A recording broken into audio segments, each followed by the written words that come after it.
यंदाच्या पावसाळ्यात उजनीतून 112 टीएमसी पाणी भीमा नदीतून सोडून द्यावं लागलं।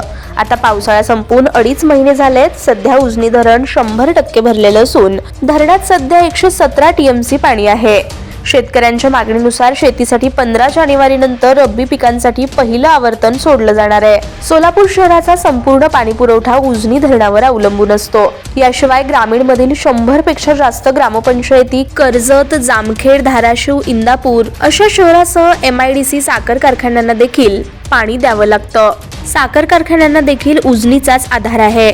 उजनी धरणाचे पाणी सद्यस्थितीत जिल्ह्यातील 1,52,000 हेक्टर क्षेत्राला मिळते। आगामी वर्षात जिल्ह्यातील एकरूप, शिरापूर, आष्टी, बार्शी व मंगळवेढा या उपसा सिंचन योजना पूर्ण होणार आहेत। त्या माध्यमातून जिल्ह्यातील 1,12,000 हेक्टर क्षेत्राला देखील पाणी मिळणार आहे। परंतु सोलापूर शहराला दरवर्षी भीमा नदीतून 20 टीएमसी पाणी सोडावं लागत असल्यानं मे महिन्यात धरण मायनस पातळीत जायचं।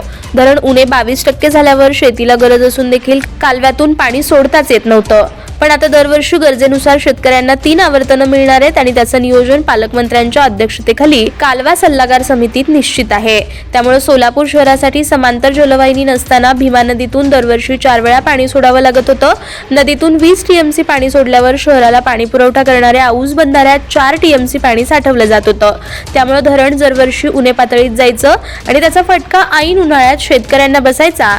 आता मात्र 1000 कोटी रुपये खर्च करून 170 MLD क्षमतेची पाईपलाईन टाकण्यात आली आहे आणि ती कार्यान्वित देखील झाली आहे। त्यामुळे आता भीमा नदीतून 3-4 वेळा पाणी सोडावं लागणार आहे। या पार्श्वभूमीवर शेतकऱ्यांना उन्हाळ्यात एक आवर्तन जास्त मिळणार आहे।